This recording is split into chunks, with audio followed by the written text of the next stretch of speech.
right, good morning, everybody. Thank you for attending the Senate Committee on Utilities, Technology, and Tourism public hearing.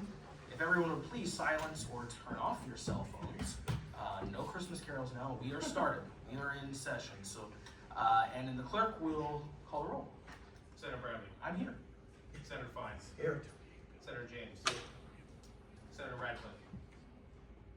Here. And Senator Smith. Here. Excellent. Thank you to everybody present. For those of you that have been in the room for a few minutes, it is a busy day. There are a lot of hearings going on. We have members testifying. We have other people testifying on bills both before this committee and before other committees. So there will be a lot of coming and going, but just please, we'll try to keep the disruptions down to a minimum. Today, we are holding a public hearing on several bills. We're going to take them out of the order that they've been noticed due to other meetings and obligations. So just follow along as I read everything out. If you want to register, you can use the electronic bill registration station in the hallway to register to testify on a bill or register your support or opposition. And then if you have any questions, obviously the page staff will be here to assist you. We are recording this meeting. We've notified the members of the committee that we are recording it internally, and we will publish this on our committee website so that there will be an archive and it will be available to everybody. Every office will have a copy of this within a couple of hours, and we will get it published on YouTube as well in the act of full transparency. We want to make sure that these proceedings, so if you had anything that you were hoping to hide, this is not the place. So with that, we will go ahead and kick this thing off. We will start with SB 502, and I believe our authors are Representative Sortwell and Senator James.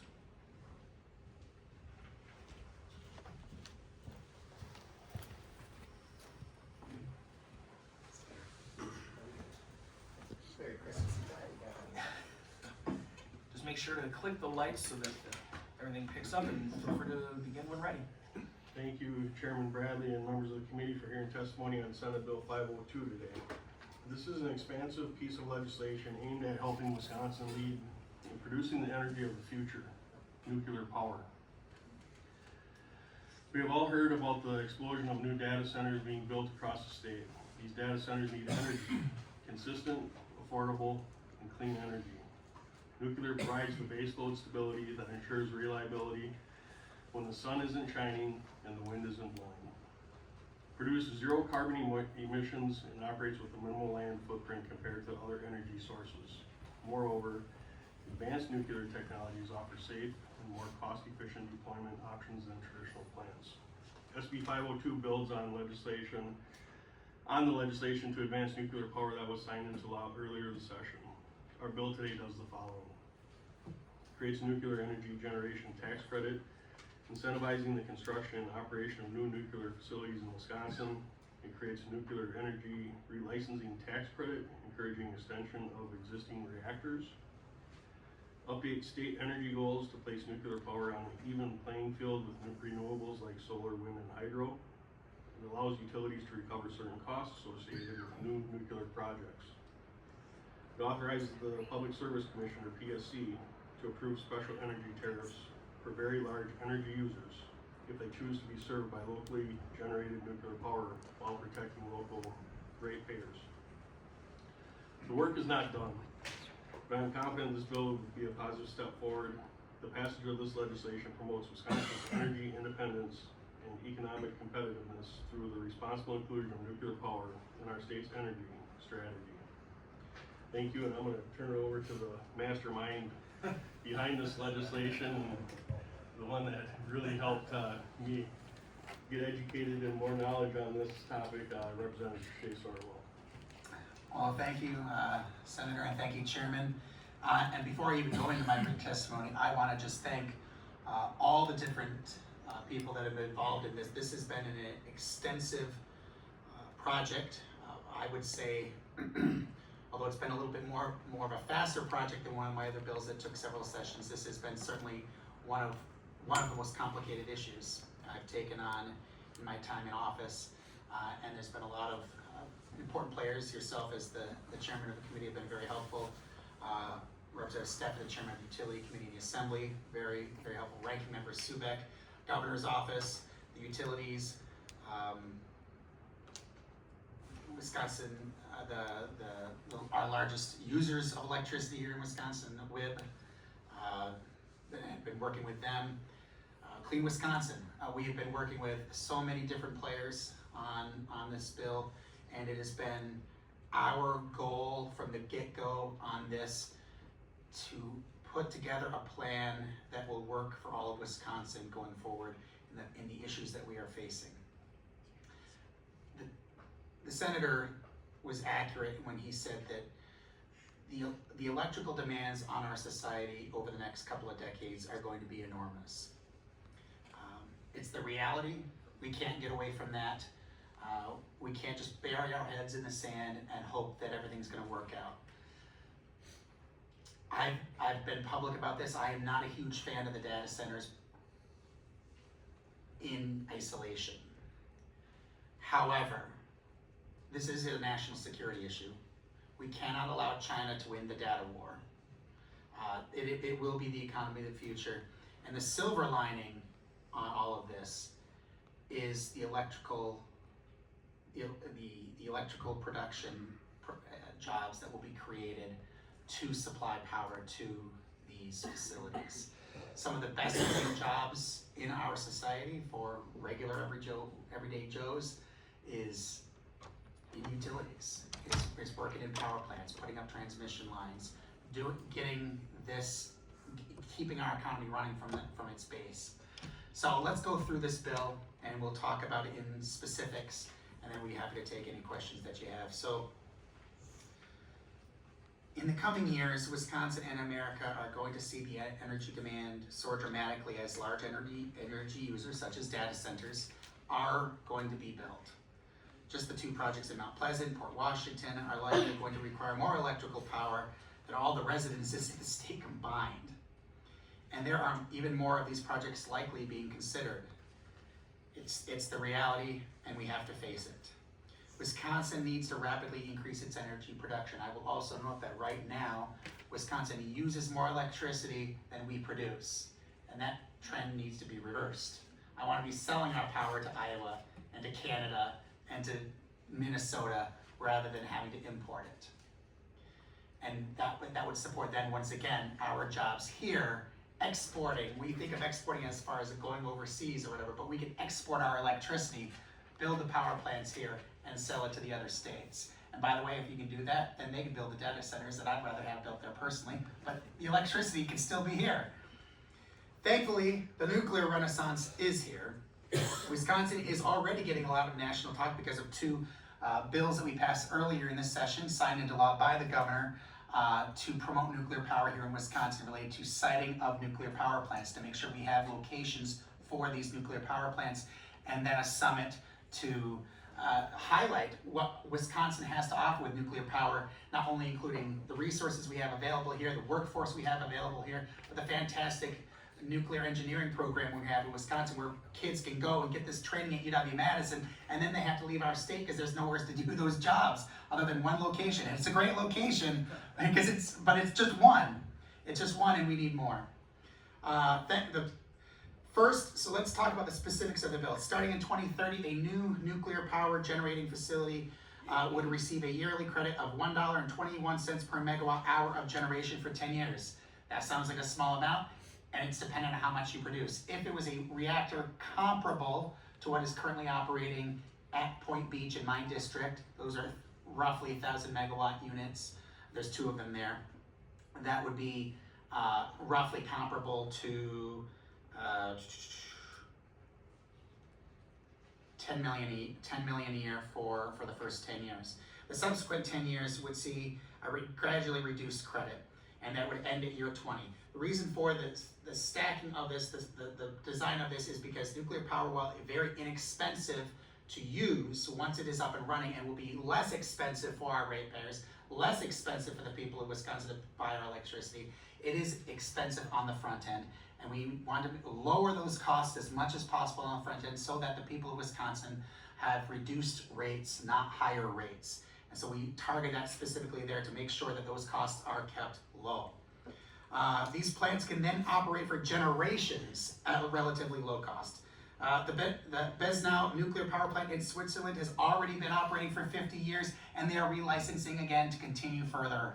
So we can have a 20-year tax credit and then have a power plant that can operate for 50 years or 60 years or 70 years. Nuclear power is about long-term investment, long-term lower costs, and stability in our electrical system. Secondly, an additional tax credit was applied in the amendment that we put in to make sure we maintain the electricity, the electrical generation, power generation we have in Wisconsin. It's calculated similarly to the other credit related to the megawatts that are being used, and I won't go through the whole thing, but basically it is for the cost of relicensing. When your license runs out, you have to go to the feds, and you have to get a new license, and that's a fairly expensive process. And all we did was figure out how much you're producing electricity and make sure that at least the cost of simply continuing to relicense would continue. We don't want to just build new nuclear power plants and close old ones. We already had that in Kewanee. We don't need any more of that. We want to keep our other plants open. Third, upon application, the Public Service Commission may allow utilities to recover certain pre-certification costs with the development of nuclear energy. So, because nuclear is a technology we have to be careful with, we have to do our due diligence on, we have to be safe about it. There's a number of studies and things that go into the front end of it. And already under current law, once the plant is operational, those costs can be recovered by the ratepayers. They pay for the electricity. You buy your electricity, whether it's the paper mill or whether it's your home, you're buying the electricity, you're paying for that in the long term. And it was brought up that if we delay the building project, it will last 5 years, 7 years, 10 years. And that just pushes those costs off, and then they have to fall on the back end of it. We don't want that to happen. We want to have as minimal impact on the people of Wisconsin as we absolutely can. And so by allowing a smaller amount early on, it could be spread out. It's like paying a 10-year mortgage versus a 30-year mortgage on your house. If you can keep that cost lower, that's going to be far less problematic on the people of Wisconsin. Fourth, the legislation adds nuclear energy to Wisconsin's energy policy as a high priority option. It's carbon-free, carbon emission-free. It doesn't pollute that way, and we should be treated the same way. Happy to have that added in there, and we got a lot of agreement on that. Finally, under the bill, the PSC is authorized to approve electrical tariffs. So for those who are not aware, we're not talking about import tariffs like you have for, President Trump has been doing, and people are all, have different opinions on that. It's not talking about import tariff. It's simply a term that's used related to an agreement between the utility and the PSC and the person who's buying the electricity for the cost that they're going to pay for that electricity. It's just a contract. So this would kind of streamline the process for those electrical tariffs for very large customers, particularly probably data centers, under certain conditions, including that residential customers of the utility do not pay the costs associated with serving the electricity demand of very large customers. That is incredibly important that we make sure that the residents of Wisconsin are not having to subsidize the electricity paid to the data centers. I'm perfectly willing to pay for the electricity flowing into my house. I'm not willing to pay for the electricity flowing into the data center. And so we have that protection in place, but by streamlining that process, if you keep it at a closer location to the data centers, we also hopefully would cut down on the amount of transmission lines that have to be built, keep these more co-located or closer together to reduce that impact on our landscape, and ultimately also lower costs because you're not building these transmission lines. So it was a long and complicated bill. I hope I didn't meander too big because I went off my script a little bit. I will finally note that there have been a couple of groups that have been in the building kind of talking to some people about the bill and some concerns about that. We have an amendment currently in draft. I believe we are going to be able to address their concerns, at least to a great extent. Wisconsin Industrial Group, for one, was in my office yesterday. We believe, he wants to see the text, of course, right? You gotta do your due diligence. But we believe we have an agreement to not only address the concerns, but legitimate concerns to make sure that the state of Wisconsin, the people of Wisconsin, are not paying for any kind of cost overruns and putting in additional guardrails to make sure we build power plants quickly, safely, efficiently, at as low a cost as possible for the future of Wisconsin. And thank you. Well, thank you, gentlemen, for being here and for the work that you've done on this, and you addressed address my first question right away, so nice job bringing that up, because obviously they've reached out to me to ask them some questions, and I've talked to Senator James, and I've heard that there's an amendment being worked on, and the conversations are And I'll be happy to talk about that one if you want. and I think, and what I think is awesome, and that's what I want to get to, is this didn't just happen overnight. This bill and work on nuclear has been going, trying to remember, bless you, did we meet in 22? When we first got together, I think there was a group of us legislators that got together and said, 23. Then it was early 23 that said, we've got to start doing something, it's time. And even then, people said, oh, it's too early to talk nuclear, don't touch it, stay away. And Representative Sortwell, obviously, as everybody's just heard, is very passionate about the fact that he represents the only active nuclear plants in his district, and is passionate on nuclear. He said, if you're willing, I'm willing, and Representative Stefan said, I'm willing to go. I said, I'm willing to go. There was a bunch of us, Sir James willing to go, and we've seen a lot of movement on nuclear because of that, but we're not rushing anything, and I appreciate the fact that I believe everything we've done has been bipartisan still. We haven't done anything that's just been, party line, anything. There's been conversations, and the conversations never stop. And that's what's critically important, is that if somebody's got an idea or a way to make things better, make it easier, that's what we're all about. And so I just want to commend you guys. Shay, I know you've been working on this, I think, all year.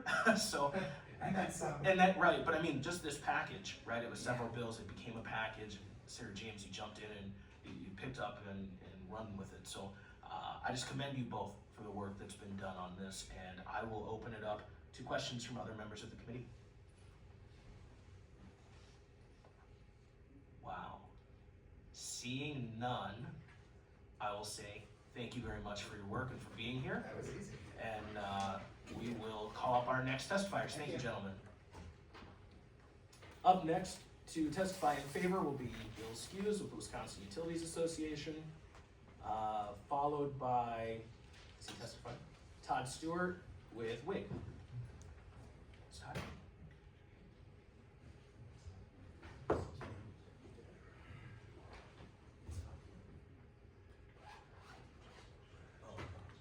Good morning, Mr. Chairman, members of the committee. Good morning. Just make sure your green light is Oh, yeah. there. Thank you. Go ahead when you're ready. So no Christmas carols, okay. No Christmas cards. I appreciate the hearing today and the flexibility of the authors to work with the stakeholders on this, and the flexibility to get me into the order today. I do have some written comments which I distributed to the committee already, general statement of support from the association. I'm not going to read those to you, I'm sure you can read them yourselves, but I did get contact from some members that wanted me to echo some of the comments that they made at the assembly version of this hearing regarding a fairly specific provision of the bill. So I'll just run through those now and attempt to answer your questions afterward. Thank you. So we express strong support for a critical, though often overlooked, component of the clean energy legislation before you, as Wisconsin considers the construction of new nuclear generation in our future. Senate Bill 502 includes a provision that would enable the PSC to authorize recovery of pre-construction and pre-certification costs for advanced nuclear energy projects. This provision fills a gap in current law that adds significant uncertainty for any utility interested in pursuing new nuclear generation in our state. Under current law, utilities have no clear authority to recover the costs that must be incurred before filing a formal application for a new nuclear generation facility. Yet these early stage activities, feasibility studies, site evaluations, site acquisition, environmental assessments, and licensing preparation are essential to responsibly exploring advanced nuclear technologies like small modular reactors. Under current state law, utilities wishing to advance new nuclear construction in our state face a one-way financial risk. We must invest more than $100 million upfront with no assurance that those costs will be recoverable, even if the project ultimately benefits the public. That type of uncertainty will discourage innovation and delay progress toward our goal of advancing the dispatchable, carbon-free power that nuclear energy provides. SB 502 allows the PSC to review and approve recovery of prudently incurred pre-certification costs for new nuclear generation. Importantly, it preserves all the existing regulatory safeguards, and the PSC retains full authority to determine whether costs are just and reasonable. This is not a blank check. It is a structured, accountable framework that encourages responsible investment while protecting ratepayers. Supporting this provision aligns directly with Wisconsin's desire to see more carbon-free electric generation and promotes the development of advanced nuclear energy.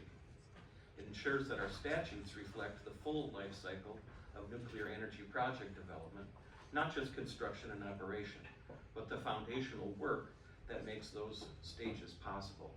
In short, it's a practical, necessary step. If enacted, the bill would help position Wisconsin as a forward-looking leader in nuclear energy innovation. Thank you. Thank you. Questions from members of the committee? Seeing none, thank you for being here. Up next, we have Todd Stewart with the Wisconsin Industrial Energy Group to testify in opposition.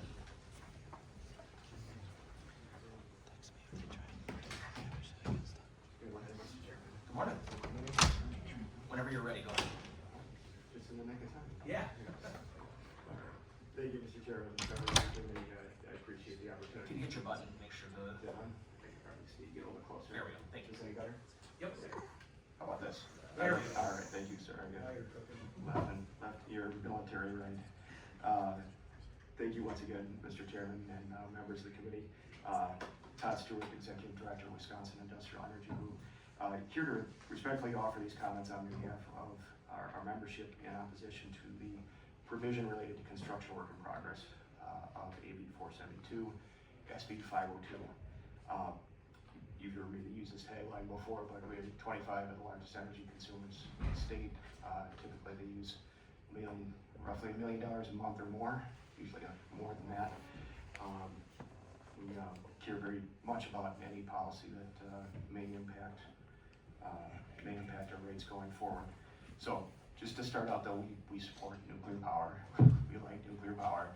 We think, given the fact that we've retired many large baseload plants in recent years, and now have very significant large loads coming online in the very near future, nuclear makes a lot of sense going forward. So not that we have an issue with nuclear power necessarily, but the short answer is that construction work in progress, or QUIP, typically costs more. It's a math issue, and it's an issue that has popped up in a number of states where it has. It's often a little bit of a legislative firefight in certain jurisdictions, certain states. So we don't want that to happen here. I think I just want to walk you through some of our concerns with that provision. And again, a lot of it's simply a math problem. So on a hypothetical new nuclear power plant costing billions to construct, this form of financing can add hundreds of millions over time. So that's the concern. The PSC most commonly allows a utility to begin recovery for the cost of its capital projects only after the construction is complete and customers begin to benefit from the project. That's called an AFUDC, allowance for funds using during construction. So that's often the normal way. Most, in contrast, QUIP allows a utility to start earning and charging ratepayers right away. So that is the concern.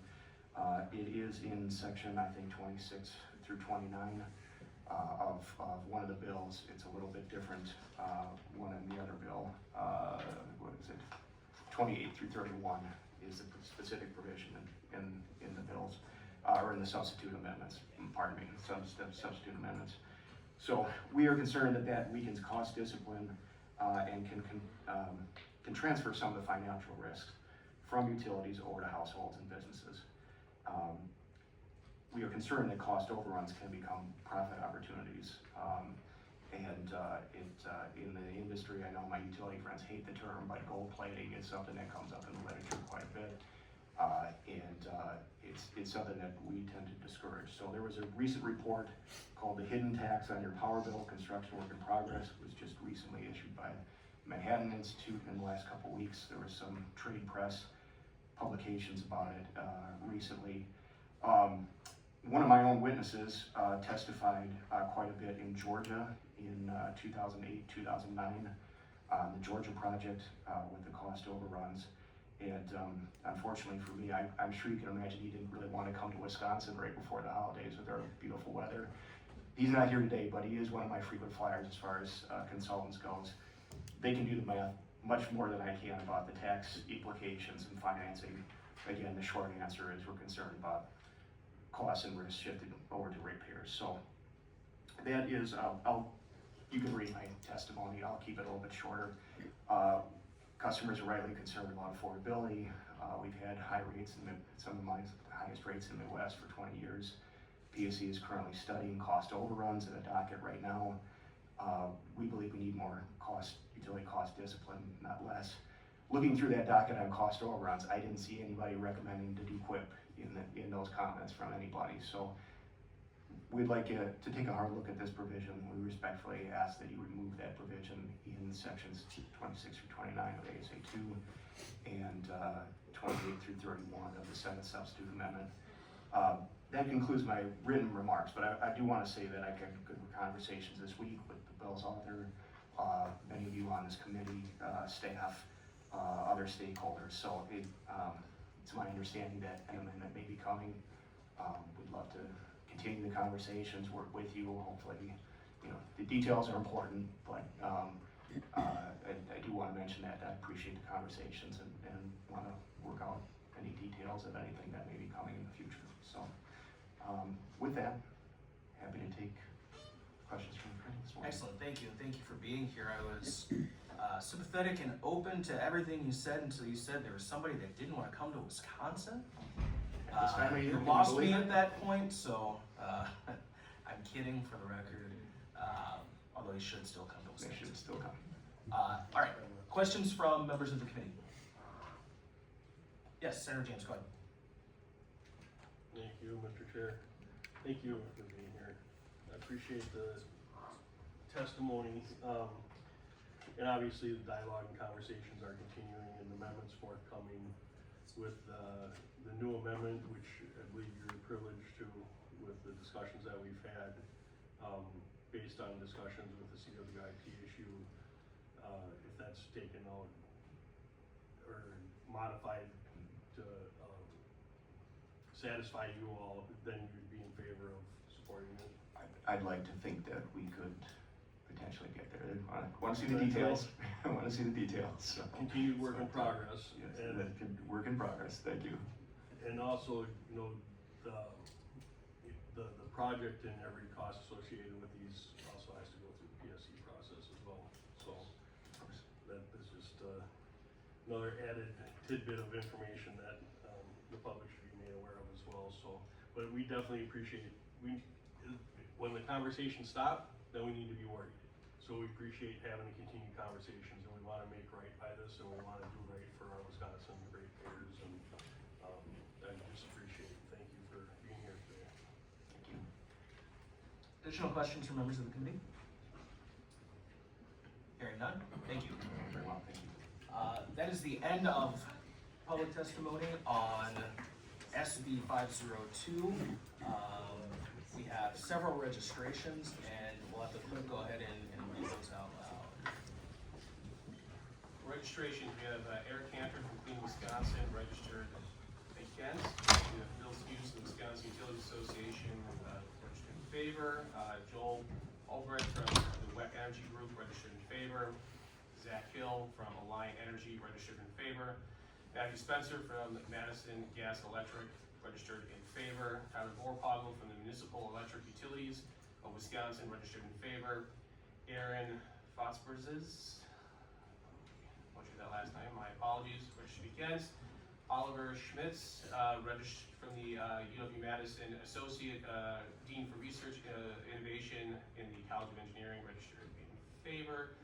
Matt Pagel from the XL Energy Group, registered in favor. Paul Wilson from UW-Madison, the chair of the Department of Nuclear Engineering and Engineering and Physics, registered in favor. Nathan Buslov of NextEra Energy, registered in favor. James Lucan of the Wisconsin Utility Investors registered in favor. Joseph Bowman of WPPI Energy registered in favor. And then Jerry Ponio from Americans for Prosperity registered against. Thank you. Up next, we will begin the hearing on SB 556 relating to providing utility aid payments for certain energy storage facilities. At this time, I'll ask our authors to come up, Representative Jesse Rodriguez and Senator Jesse James. Jesse. Yeah, good morning. Yeah.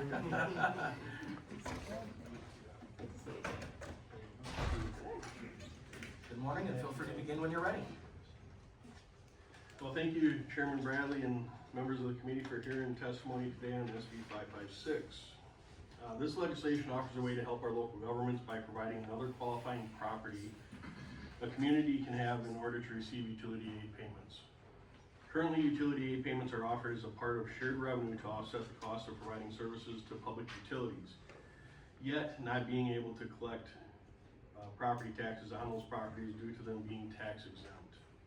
The distribution formula for utility aid payments includes 3 potential properties owned by public utility companies that qualify for this: electric substations, general structures for the company, such as an office building, and power production plants. According to the Legislative Fiscal Bureau's 2025 informational paper on targeted local government aid programs, utility aid is calculated based on the net book value of substations and general structures, as well as the generation capacity of power production plants. This bill adds energy storage facilities and liquefied natural gas storage facilities as qualified properties for utility aid. The city village in which the energy storage facility is located will receive 2/3 of the aid, while the county will receive the remaining 1/3 of the aid. The amount of aid is determined by multiplying the facility's megawatt capacity by $2,000. For liquefied natural gas storage facilities, this aid determination will be made by multiplying the net book value of the LNG storage facility by 6 mils for a city or village, and by 3 mils in the case of a town. The payment received by a county where an LNG storage facility is located is determined by multiplying the net book value of the LNG storage facility by 3 or 6 mils, depending on if it is a city, village, town, or county where the facility is located. The world of energy is growing, and this is a way to support our local governments who build these facilities to invest in reliable, efficient sources of energy. Thank you, and I'm going to turn it over to my co-author, Representative Jesse Rodriguez. Thank you, Senator. Thank you, committee members, for allowing us to testify on SB 556. You have my testimony before you. It is pretty much the same as Senator James' testimony. I think what I could add to the conversation is the fact that, as you heard in the previous bill, that there is obviously a need for energy in our state.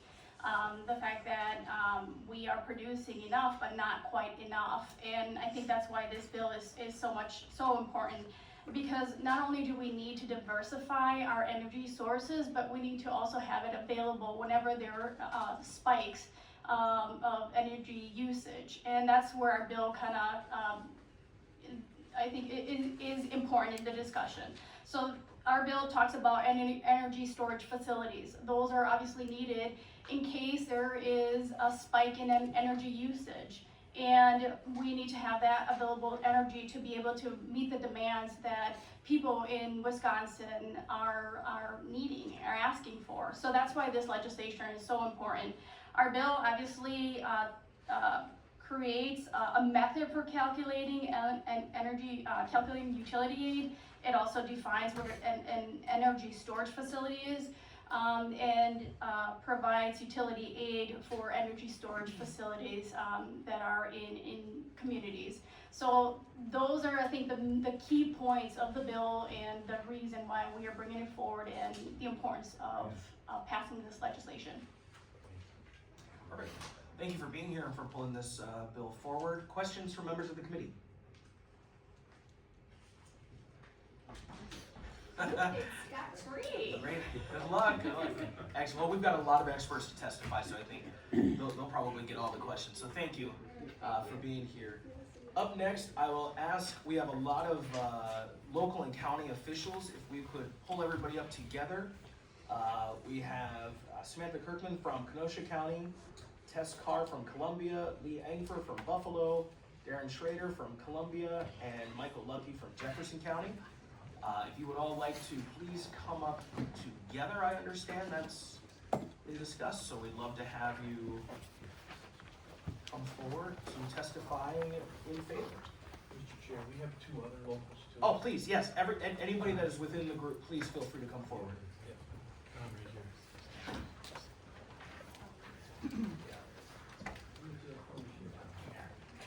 right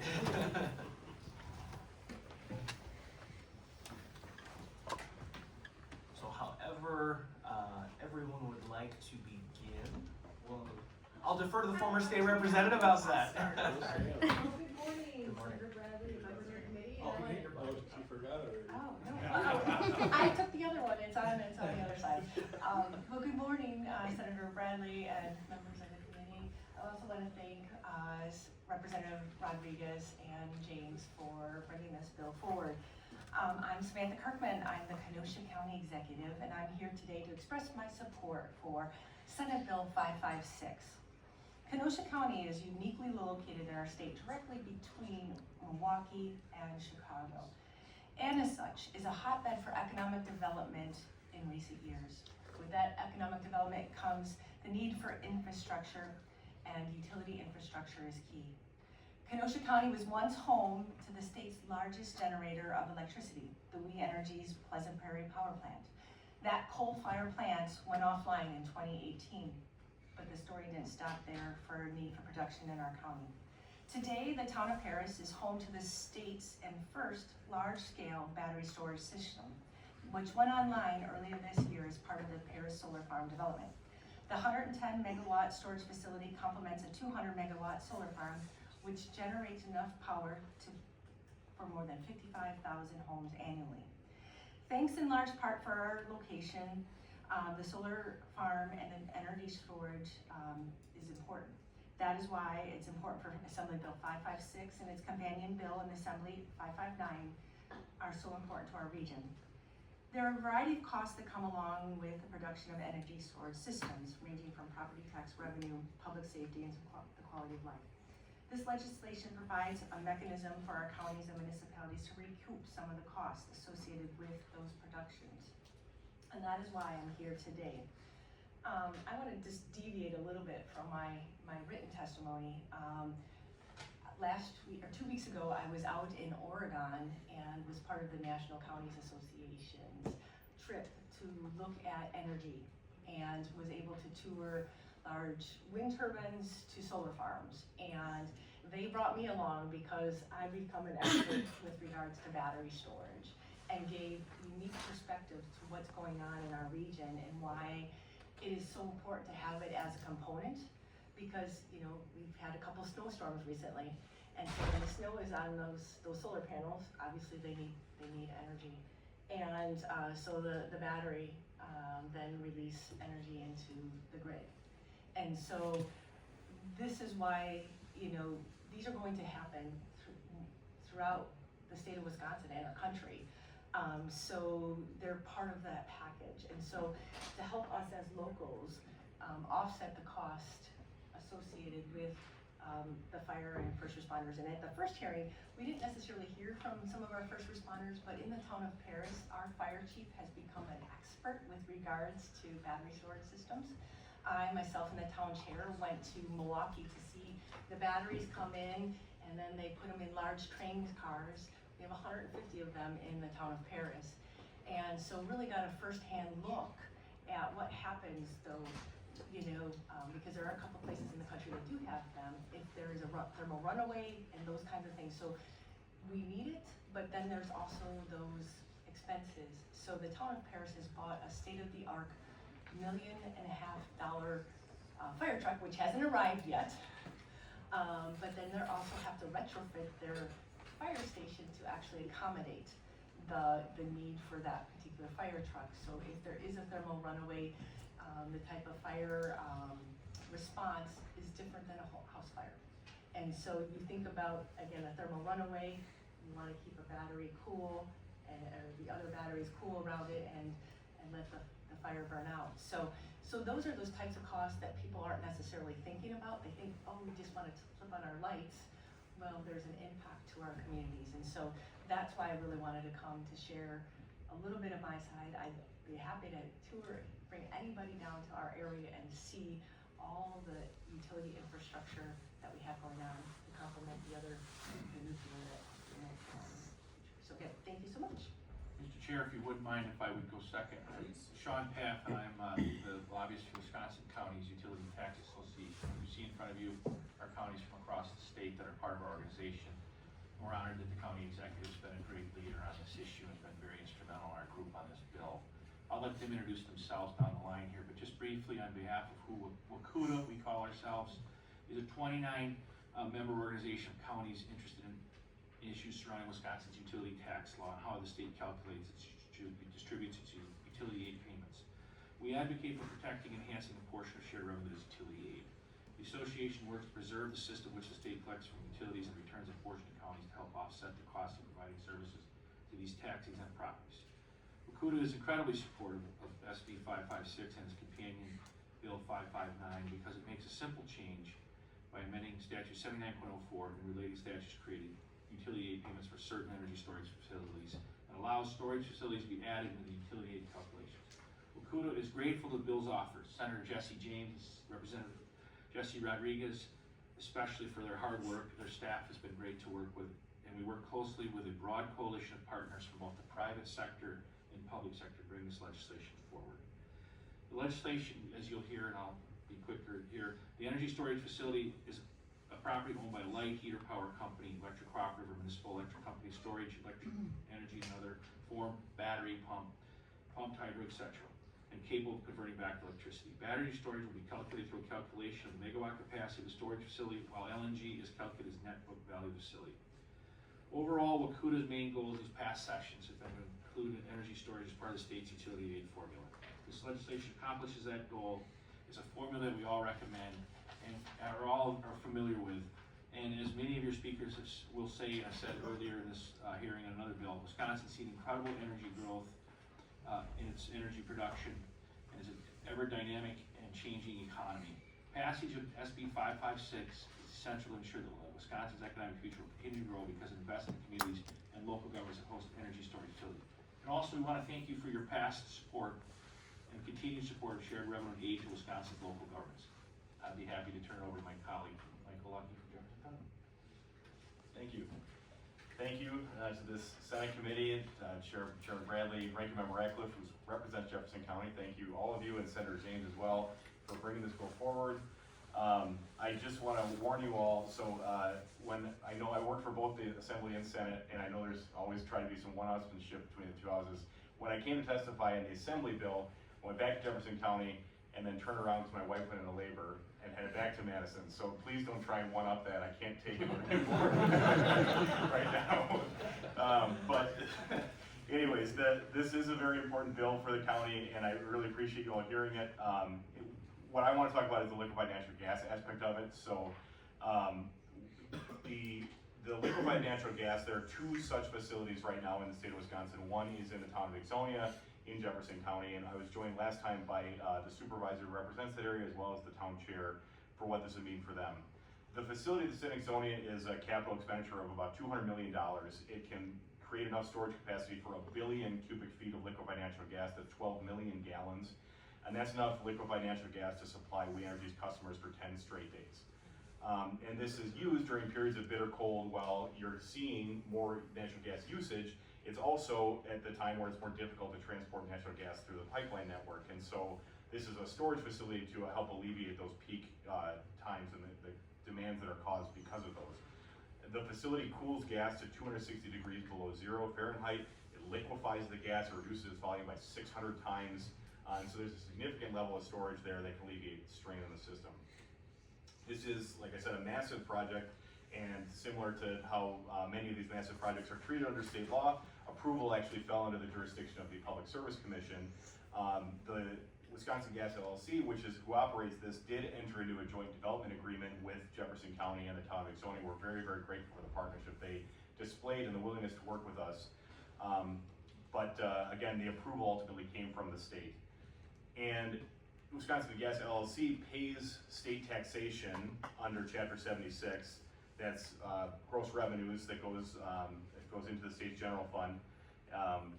That's $200 million of capital expenditures, 175 acres, that's then removed from the town and county tax rolls and goes into the state's general fund. And as you'll all know, because you sit on this committee, the revenues that come in under utility aid are entirely separate from the revenues that are paid out under utility aid. It's kind of washed in the general fund and then paid out in the formula. So what this bill would do is provide certainty that liquefied natural gas storage facilities do fall under the same way that the rest of utilities are treated when it comes to utility aid payments. This facility came online in February 2024. From what I understand, at that time, there was some disagreement between how the Department of Revenue understood this facility code to be versus how the Public Service Commission understood it to be. We worked very closely with We Energies, with many others, and especially the Department of Revenue, to actually get us a payment in 2026 for our 2026 budget, and some in 2025 as well. But you know, this is one of those things where the interpretations can always change, and the clarity that's provided under a codification in the state statute will be very much appreciated for us. It actually signified $750,000 for the county, which allowed us to hire a number of sheriff's dispatchers, which is something that we had desperately needed, and we want to just make sure that we don't see that hole then come back in our budget someday based on different interpretations. So again, very much appreciate that aspect of this legislation, the bill in its entirety, and your time today. Thank you. Chair and members of the committee, appreciate the opportunity to speak and provide testimony today in support of Senate Bill 556. My name is Liang Fr. I'm the County Administrator for Buffalo County. I'm also a member of WACUDA. Senate Bill 556 represents an important step forward in addressing the evolving landscape of energy creation and storage while ensuring that local governments have the resources they need to implement these technologies effectively. As energy systems continue to advance, it is critical that our policies and legislation keep pace with innovation. This bill recognizes the ever-changing nature of energy technologies and ensures that Wisconsin can adapt to support a sustainable, efficient, and cost-effective solutions for all the communities across our state. By providing utility aid, counties and towns will be better equipped to support energy storage solutions that enhance reliability, promote clean energy, and foster economic development.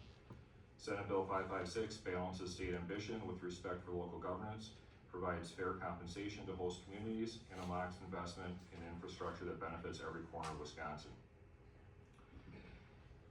As I stated before, I'm a member of the Wisconsin County Utility Tax Association. WACUDA is a strong supporter of Senate Bill 556 and its companion, Assembly Bill 559. While Buffalo County does not currently host an energy storage facility, this legislation is still critically important to us. Energy storage technologies are expanded rapidly across the state, and Senate Bill 556 ensures that when these projects come, our county will have the same opportunity for utility aid as others. This is about fairness, fiscal preparedness, and positioning Buffalo County and Wisconsin for future success. Without this framework, counties like ours would be at a disadvantage in attracting clean energy infrastructure and the economic benefits that come with it. Senate Bill 556 provides predictability for local budgets and ensures that all counties can plan for potential projects without fiscal uncertainty. Energy storage is not just a technical upgrade, it's a cornerstone for grid resilience and renewable integration. Hosting these facilities often place new demands on local infrastructure and emergency services. I'm sure Senator James can respect this with his prior role. Senate Bill 556 provides a fair and predictable revenue stream to offset these costs, ensuring that rural and urban communities alike can benefit from clean energy without bearing undue financial burdens. I urge you to support this bill and help ensure that it moves forward in the legislative process. Supporting this legislation will not only benefit local governments, but also help position Wisconsin as a leader in energy innovation. Thank you for your attention in this important matter and for your continued service to our communities. Good morning, I think. Couple more minutes, yeah. Darren Schrader, I'm the Town of Columbus Board Chair. I'm Columbia County's former Highway Chair, former Finance Chair, and now I'm the County Board Chair. And I understand the importance of these facilities, and we are going to be hosting several of them. And I also understand from what I hear it's a burden on the fire departments and some of those systems, so we have a burden of cost, that we need to try to figure out a way to make it beneficial to the towns and the counties to want to host these things. If nothing else, a little more of a PR thing, but there's costs involved, and I'm gonna turn it over to my colleague to take over with the important information. Thank you, and thank you for letting us speak today. My name's Tess Carr, and I'm on the Columbia County Board, second vice chair. I'm also the secretary of the Finance Committee and the chair of Planning and Zoning. And I've submitted written comments to you, which I will spare you from listening to me read. Feel free to enjoy them on your own. I will say I'm strongly in support of this bill. I hope you seriously consider it and lend your support as well. But I would like to share with you the expert comments of our county comptroller, Shauna Neary, CPA, and highly lauded professional in her capacity as comptroller. So I'll just read the comments that she prepared quickly. Thank you, Chair Bradley, and members of the Senate Committee on Utilities, Technology, and Tourism for your time on Senate Bill 556 in regards to utility aid for energy storage facilities. Because Wisconsin utilities are exempt from property taxes, they're taxed by the state based on gross receipts or utility revenues. This tax, also referred to as a license fee, is paid in lieu of property tax. The state distributes utility aid to hosting counties and municipalities, as you know. The formula aims to compensate jurisdictions hosting utility infrastructure that would have otherwise generated local property tax revenue. As more energy resources are being developed, some of that landscape requires energy storage. This property is not assessed property taxes and is currently not included in the utility aid formula. Battery storage is necessary for energy producing sites and allows them to generate revenue. Hosting communities should have a mechanism to capture some of this revenue, and Senate Bill 556 would provide a mechanism for this. By explicitly including energy storage facilities in the statute, local governments hosting these sites would qualify for utility aid payments. This would be a megawatt-based payment for battery storage. Storage facilities like these can impose local burdens such as land use, road impacts, permitting oversight, emergency services, etc. So having utility aid to assist in predictably reimbursing and offsetting costs provides a sustainable funding source that we can count on. Counties and municipalities are faced with evaluating revenue sources to continue providing services. Ongoing expenditures need an ongoing revenue source. This additional revenue stream would provide stability to these ongoing services and the ability to maintain the infrastructure in the counties and municipalities. And here's a quick example of potential revenue for Columbia County in regard to some upcoming energy projects. One of them, called High Noon, is a solar installation. Langdon Mills is a solar installation. Both of them require battery storage to convert daytime generation of electricity to nighttime use of electricity. And this third example, the Columbia Energy Dome, is another type of battery being built by Alliant. So the storage capacity, the battery capacity for High Noon is estimated to be 165 megawatts. For Langdon Mills, estimated to be 50 megawatts. And for the Columbia Energy Dome, the carbon dioxide storage facility, that's estimated to be 20 megawatts for a total of 235. The county share of this capacity payment would be 2/3 of $2,000, meaning $1,333 for a total county utility payment of $313,255. Which is something that factors significantly into a county's annual budget. And again, this comes back to the predictability of these numbers being available during budget season. So thank you for considering this bill. Thank you for your time and your efforts in this. I'm Tom Rosenberg. I represent District 21 on the Marathon County Board of Supervisors and currently serve as second vice president of the Wisconsin Counties Utility Tax Association. I'm not aware of any applicable energy storage systems in my county, and I don't know of any that are in the plans. I'll echo what's been said here, I will repeat it all for you. I'd just like to say SB 556 will help preserve the costs associated with providing utilities with the necessary local services required and not be an additional financial burden to the local government. Thank you. Okay, and I'm Chris Bossert, Washington County Board of Supervisors.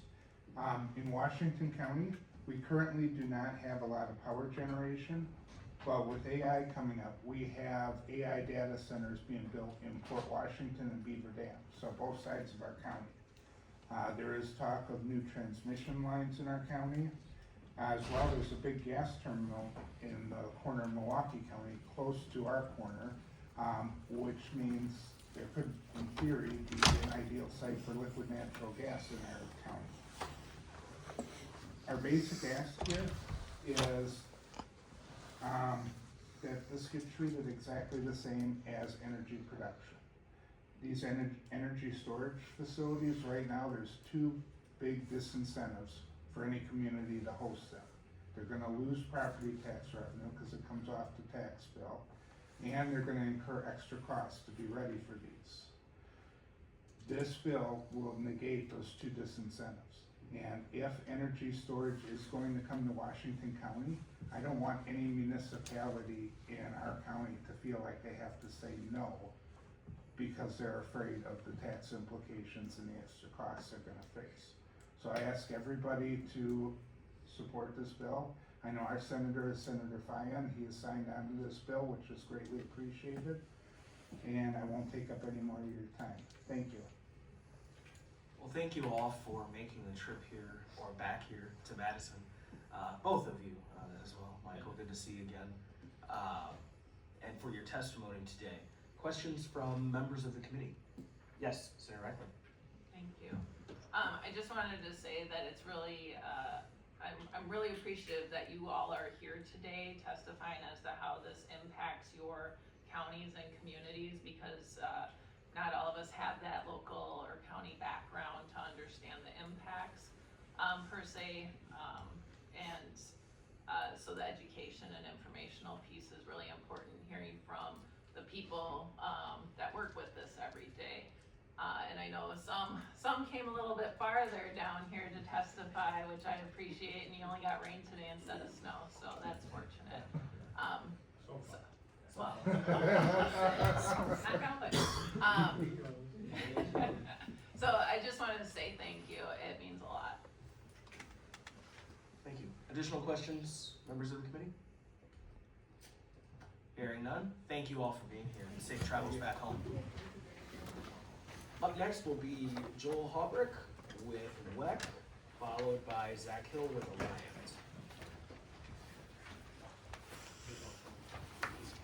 Oh, actually we have Joel, Zach, and Matt Spencer with Madison Gas and Electric, all speaking together in favor. At least I would assume they're all in favor together.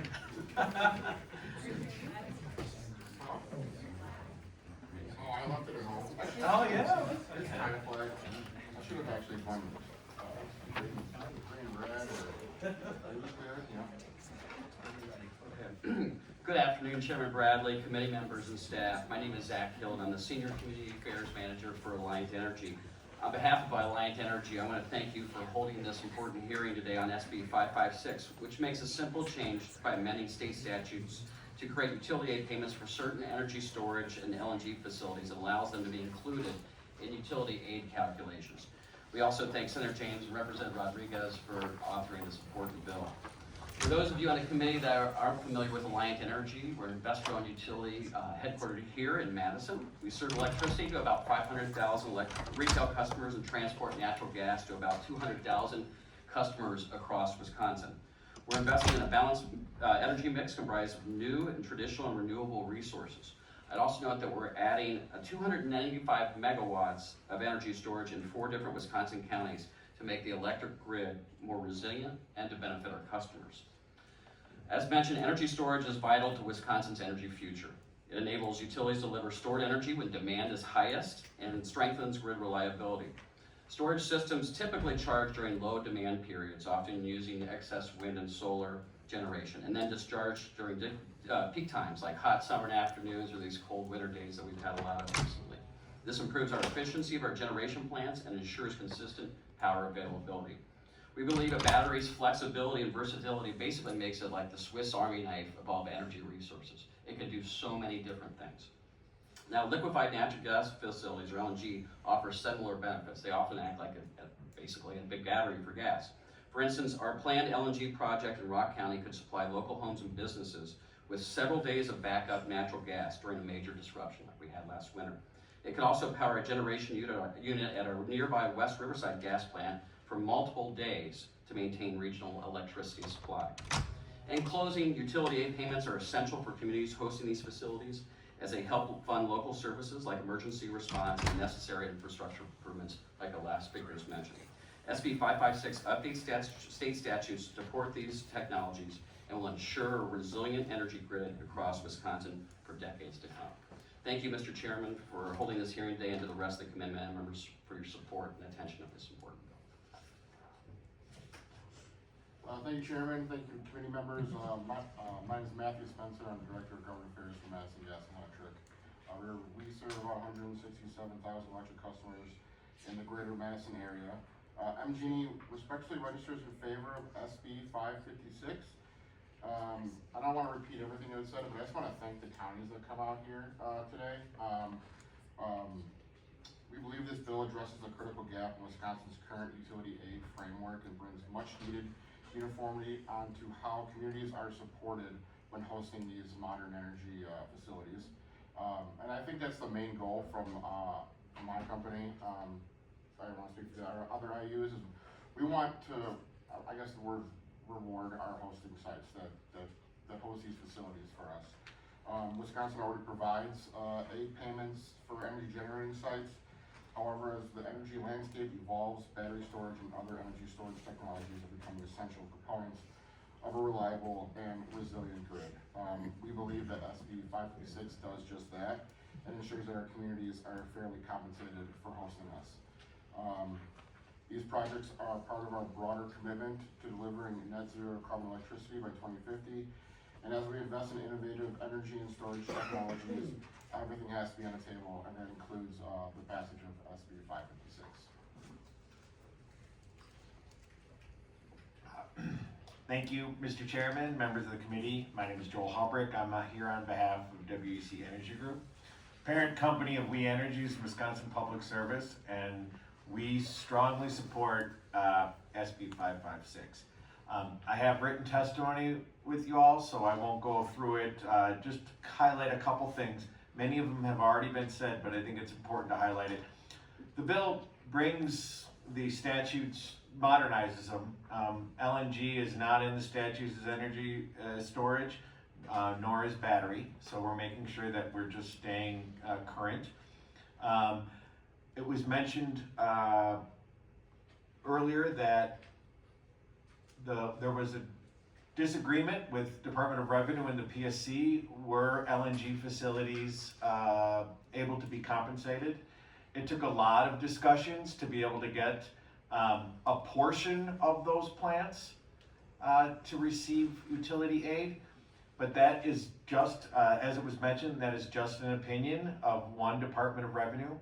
We could end up with a new governor who has a different Department of Revenue, who has a different decision to make, and it would be unfair to see those payments go away. So it's crucial that communities that are hosting the facilities know that they're going to receive utility aid. It was also mentioned earlier that utilities pay taxes on our sales, and that goes into the general fund. And then those dollars come out as utility aid. Typically, it's been between 25% of the overall money collected goes out as utility aid, and the state keeps the rest. There is a fiscal note on this bill, but what isn't in the fiscal note is that we believe our sales are going to go up because of the data centers. So we're going to be selling a lot more electricity over the next 10 years. And the dollars collected through the gross receipts tax will more than compensate, more than fill the budget up for the utility aid. So I think in the end, the state will probably keep more money than it currently does today if this bill goes into place and the increased sales from the data centers. So I wanted to thank the authors, Senator James, Representative Rodriguez, for doing this bill. I think it definitely will help those communities be compensated for the facilities they host. Thank you. Thank you for being here. Questions from members of the committee? Hearing none. Thank you. That concludes testimony on SB 556. If you could read the registrations. Registrations, we have Bill Spuse from the Wisconsin Utilities Association, Colin Driscoll on behalf of the Wisconsin County Association, to be in favor and in favor. Matt Pegel from the Excel Energy Group, registered in favor. Joe Ruth from the Wisconsin Towns Association, registered in favor. Nathan Butzloff from Next Era Energy, registered in favor. Nathan Butzloff again on behalf of EDP Renewables, also registered in favor. Bruce Degner from Jefferson County, registered in favor. Brian Dirge from the town of Ezonia, registered in favor. James Buchan from the Wisconsin Utilities Investors, registered in favor. Tony Herker from the League of Wisconsin Municipalities, registered in favor. And finally, Luke Fuller from Dairyland Power Cooperative, registered in favor. Excellent. Thank you. Next up will be Senate Bill 328. Senator Corey Tomczyk is our author, so we'll call our author up. I saw you.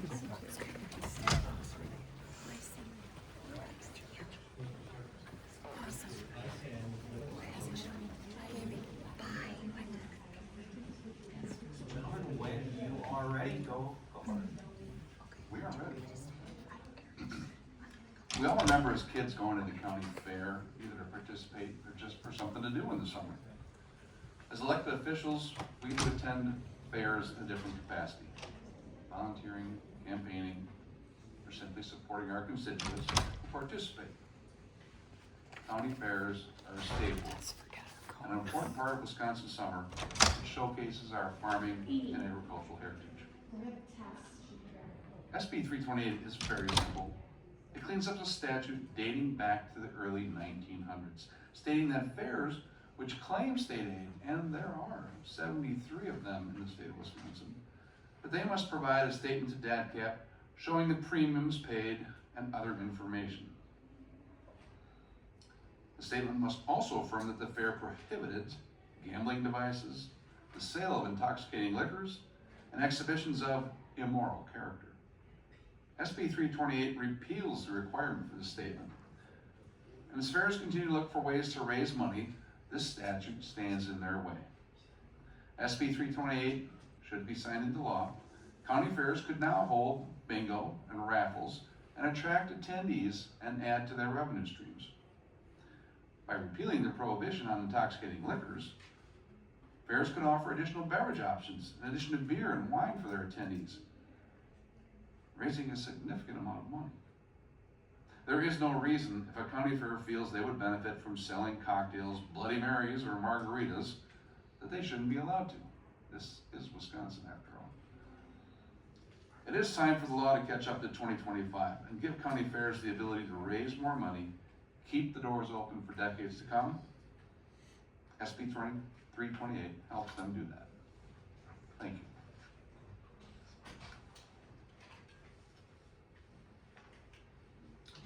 Thank you, Mr. Chairman. My name is Garrett. I'm a staff member for Representative Rob Kreibich. Unfortunately, he was unable to make it today, so I'll be reading his testimony on his behalf. Thank you for holding a hearing on this bill, SB 328, that would modernize obsolete language and allow Wisconsin fairs to receive state aid. Wisconsin has 73 county and district fairs that receive state funding for exhibitor premiums, which are awards. Current law allows counties, agricultural societies, associations, and boards that hold fairs to receive state funding for exhibitor premiums.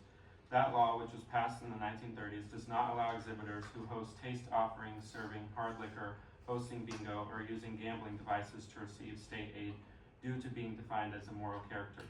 A lot has changed since when this statute was created, particularly the cultural view on consuming alcohol and gambling.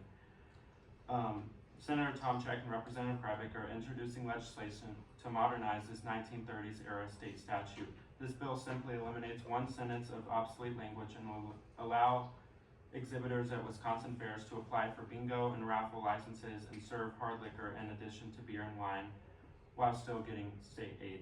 The current law prohibits exhibitors who host these events from receiving state aid, causing financial strain and limiting their products. Fairs are an integral part of Wisconsin's summers, and fairs continuously look for new ways to innovate, engage attendees with new activities, and add additional revenue streams to their events.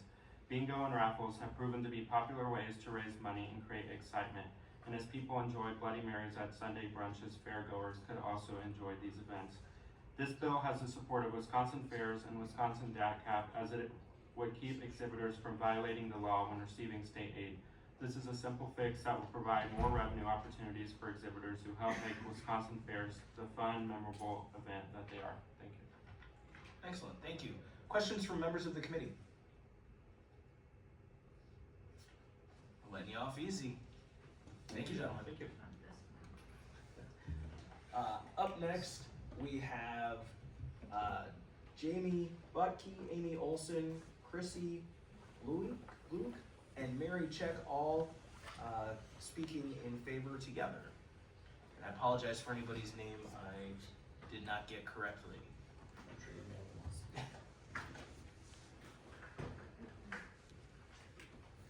Thank you, Senator Bradley and committee for hearing us today. I'm Jamie Butke. I serve as the Executive Director for the Wisconsin Association of Fairs, and we are in full support of SB 328.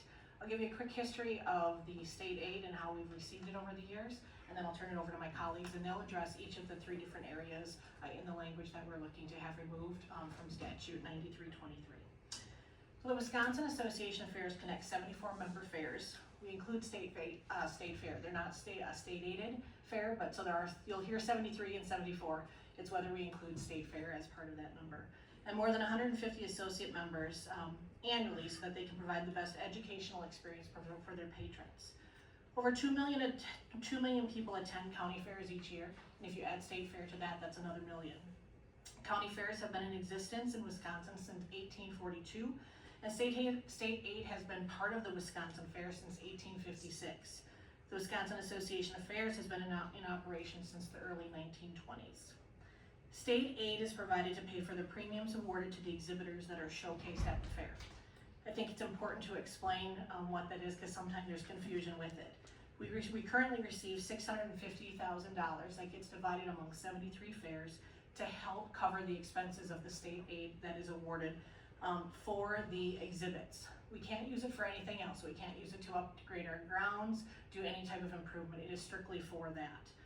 Fairs are basically structured three different ways. They're either completely county owned with the land and the buildings, and then a third of our fairs are completely operated by some type of 501c3 fair or ag society. And then the other third is some mix, whether it's county, village, city, someone has some state in it. But there's basically three ways that our fairs operate. In many counties, fairs are the main annual social event for the county and the community. And a lot of times the service clubs that are there generating revenue are giving right back to their community in some type of scholarships that they award.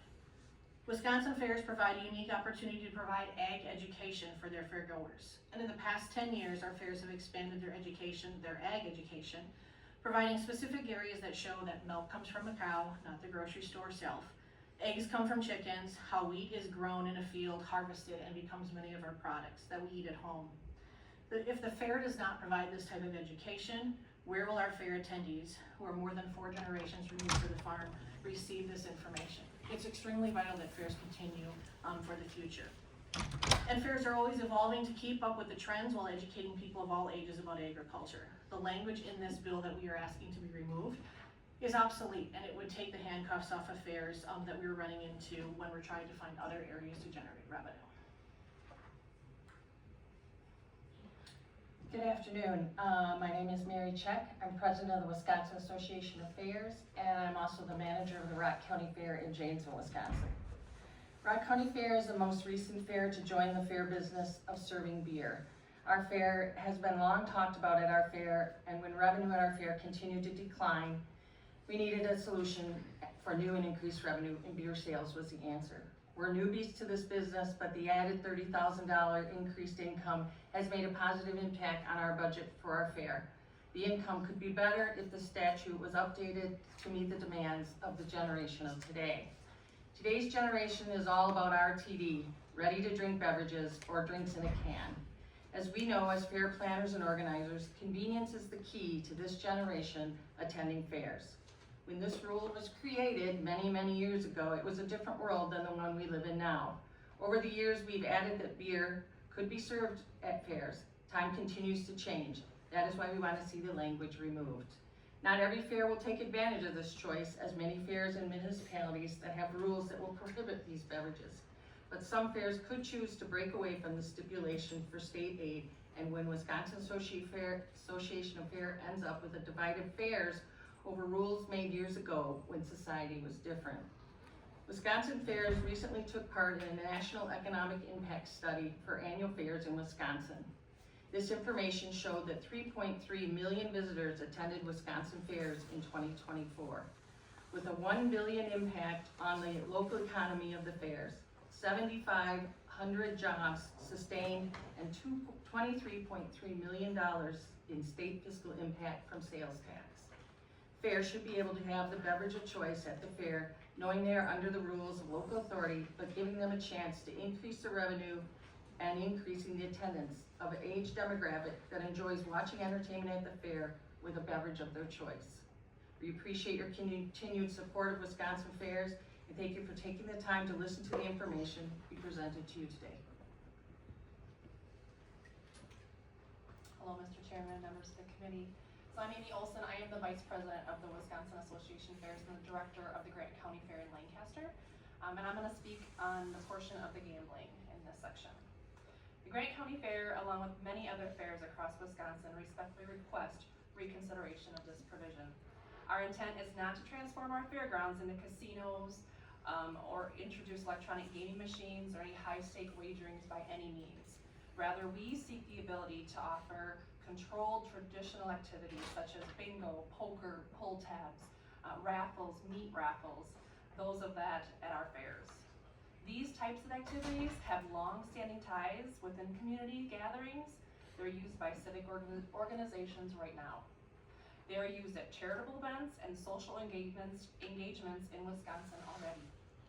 Fairs operate under extensive rules and policies.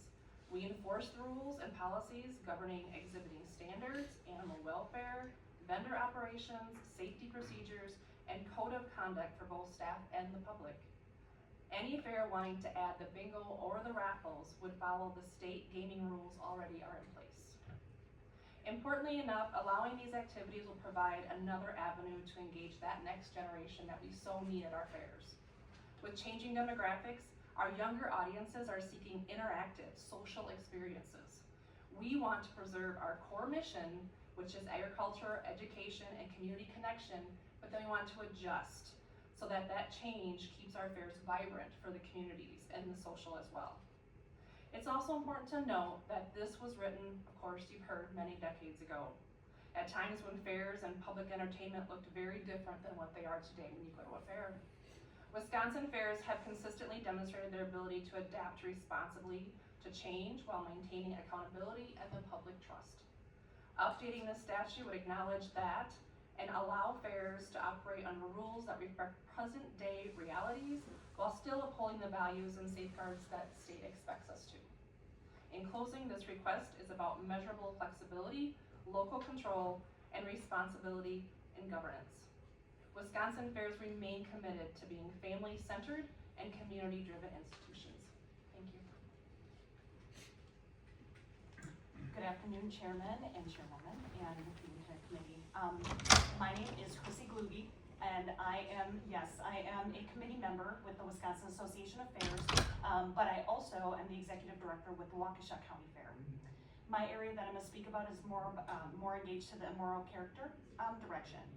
On behalf of the Waukesha County Fair, along with numerous fairs across Wisconsin, we respectfully request the removal of this provision. Fairs across the state have long since established, implemented, and enforced comprehensive codes of conduct, codes of ethics, policies tailored to their individual communities and events. These policies are regularly reviewed. We're constantly looking at them to update, adapt, and reflect evolving standards, expectations, and operational realities.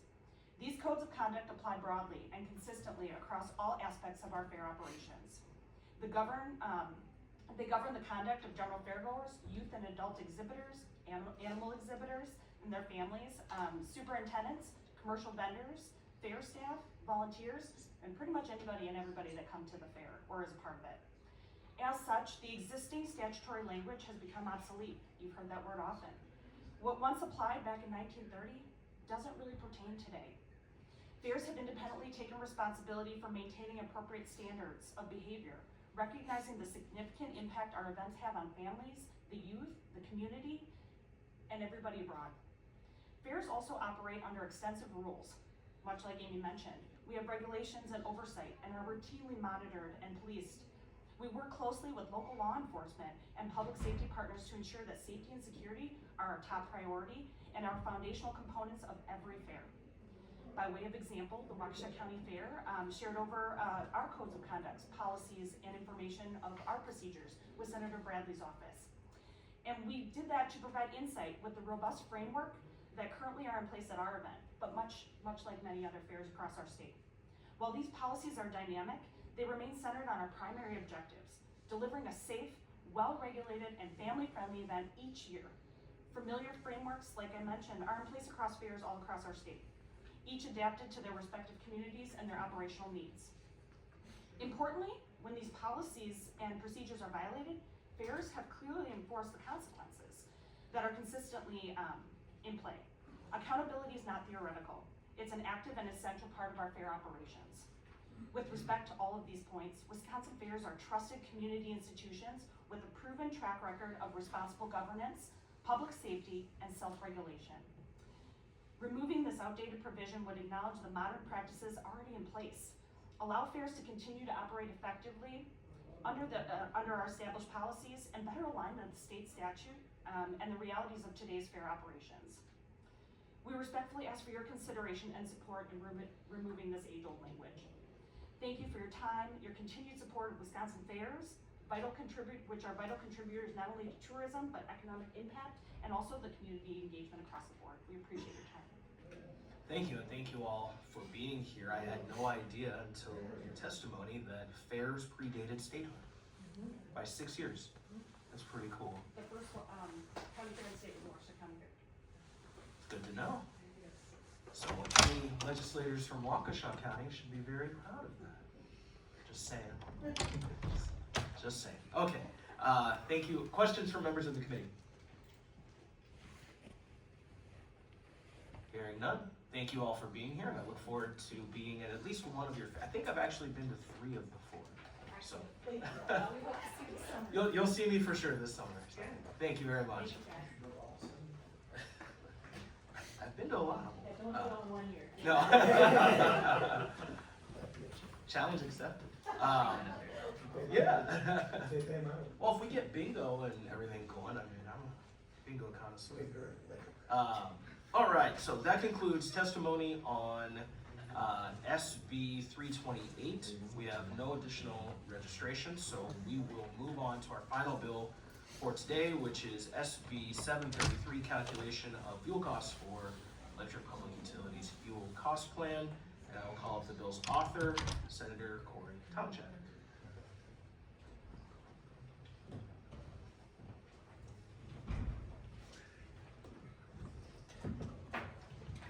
Hello again. Welcome back. When you're ready. Capacity is simply how much electricity a power plant can provide during high demand. Currently, capacity purchases and sales are underregulated and creates uncertainty. Utilities might profit from selling extra capacity without guidelines on how to return these profits to customers. They can also face unexpected costs without a clear way to recover them. SB 733 attempts to fix this by including capacity transactions in the same reconciliation process used for fuel costs. This means that extra money made or lost from capacity sales will be handled fairly and transparently, ensuring utilities do not profit unfairly or suffer losses from these transactions. There are many benefits to this change. One is fairness. Customers receive credits when utilities sell excess capacity, and utilities can recover costs when they need to buy capacity. Another is predictability. In the legislature, we spend most of our time making clear rules for many industries, including energy. Clear rules will reduce financial uncertainty for both ratepayers and utilities. Another is reliability. Utilities can confidently secure the necessary capacity, ensuring a stable power supply during peak times. Aside from affordability, there is nothing consumers want more than reliability. SB 733 helps achieve that goal. And of course, finally, modernization. SB 733 aligns Wisconsin regulations with current market practices. These benefits help everyone. Customers enjoy clearer pricing, utilities face less risk, and regulators can enforce clear standards. Thank you. Thank you, Senator. Questions from members of the committee? Yes, Senator Wright. I just wanted to not let you off the hook is all. I don't have anything, I'm sorry.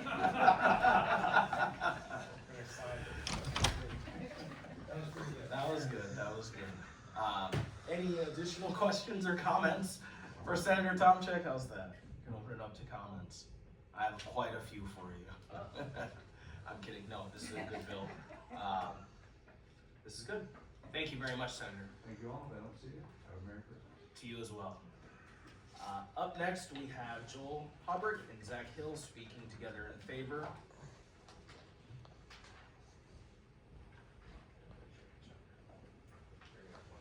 You guys didn't get the new memo either about the flash.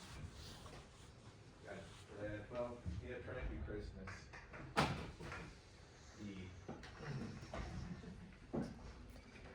When you're ready, go ahead. Yeah, my name is Joel Hubrick, and with me I have Robert Garvin. We're both WEC Energy Group. As Senator Tomczyk had said, let's first talk about what capacity is, because it is confusing for folks. This is somewhat new information for a lot of folks, but it refers to a power plant or our utilities' ability to supply electricity whenever it is needed. We are required to meet the peak electric demand on our system and have some in reserve. Unlike energy, which is the actual electricity consumed, capacity involves being prepared to deliver power 24 hours a day, 7 days a week. Our generation planners, the members of our team who plan for our future energy needs each year, are regularly tasked with both selling and buying capacity to ensure our system remains reliable in the wholesale energy market that today spans 14 states in the upper Midwest. That market is operated by what many of you know as MISO. Wisconsin passed a law over 2 decades ago requiring its investor-owned utilities to join MISO. Currently, capacity transactions within MISO are not treated equally. A sale of capacity is treated differently from a purchase of capacity, which creates regulatory uncertainty for all Wisconsin utilities that participate in the MISO market. Utilities face unexpected outcomes without a statutory mechanism to return money to customers or recover lost revenues. The proposed legislation aims to remedy this by including all capacity transactions in the same reconciliation process used by utilities to manage their fuel costs each year, and that is subject to regulatory approval at the PSC. By treating these purchase of capacity the same as the sale of capacity, any extra revenues made or lost from capacity sales or purchases will be handled fairly and transparently, ensuring utilities do not unfairly profit or suffer losses from these transactions. Our objective is to keep Wisconsin utilities whole in managing their electric capacity transactions, not to make money or lose money when executing future sales and purchases. Here are some key benefits from the change. Fairness. Customers will continue to receive refunds when utilities sell excess capacity, and utilities can recover costs when they need to buy capacity. Predictability. Clear guidelines will reduce financial uncertainty for both customers and utilities. Reliability. Utilities can confidentially secure necessary capacity, ensuring a stable power supply during peak times. Modernization. This change aligns with Wisconsin market practices. So, passing SB 733 will benefit everyone. Customers enjoy clear pricing, utilities face less risk, and regulators can enforce clear guidelines. In summary, the bill is not a significant policy change, but an important and needed update to add clarity and fairness to our utilities under state law. It will also advance our shared goal of helping ensure reliable services at fair prices for Wisconsin families and businesses. I urge you, when it's appropriate, to support SB 733, and want to thank you for letting us speak today. We'll let Zach go and we'll answer questions when we're done. Thanks, Joel. Good afternoon again, Mr. Chairman and committee members. On behalf of Alliant Energy, we thank you for holding this important hearing today on SB 33 related to capacity sales and purchases. Senator Tomczyk, we also appreciate your leadership in authoring this legislation because of the positive impact it will have in keeping our customers protected from volatility in the energy market. I know it's not as fun as the last bill. There's no mention of margaritas or Bloody Marys or meat raffles in my testimony, but equally as exciting, SB 3. Yeah, that's right. 733 does, though, update state statutes to explicitly include purchases or sale of capacity in markets established by an independent system operator, such as MISO and the automatic fuel adjustment clause process. As stated, this proposed change makes the fuel cost adjustment symmetrical. To be more specific, if an electricity earns extra revenue by selling excess capacity or incurs higher costs by buying capacity to meet demand, those amounts can be deferred for future customer refunds or recovery by the utility. The bill's primary goal is to ensure Wisconsin energy customers are protected from overpaying in high energy supply years and from potential reliability issues in tight years. They will receive refunds or credits when capacity market outcomes are favorable and only bear additional charges when absolutely necessary due to capacity shortfalls.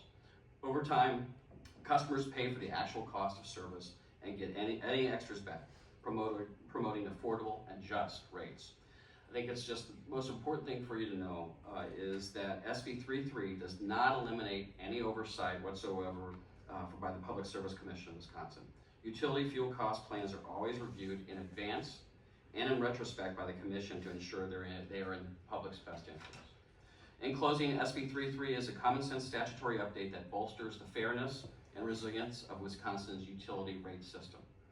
It harmonizes the treatment of capacity market outcomes with existing fuel cost policies, thereby protecting consumers, providing certainty to utilities, and aligning the law with the modern energy market. Thank you again, Chairman Bradley and committee members for attending this hearing today, and the rest of you for your attention on this important bill. Thank you very much. Thank you all for being here. Questions from members of the committee? Nobody's gonna, these guys? Senator Ratcliffe? All right. Well, thank you for being here.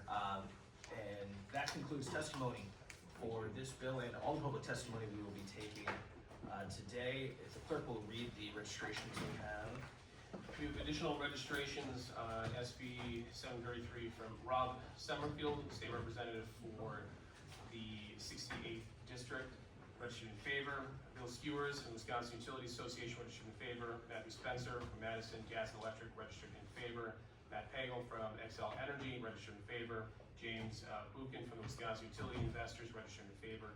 Additionally, for the record, I would like to read in that 2 additional registrations came in. Luke Fuller on behalf of Darylyn Power is registered in favor for SB 502, and Joe Messick on behalf of WECA has also registered in favor of SB 502. That concludes all registrations for today. Thank you. Well, that concludes all of the business before the committee today. We will reach out to committee members regarding hearings next year and any executive sessions that we will have. I hope everybody has a very Merry Christmas, Happy Holidays, safe travels, Happy New Year, and we are adjourned. Thank you.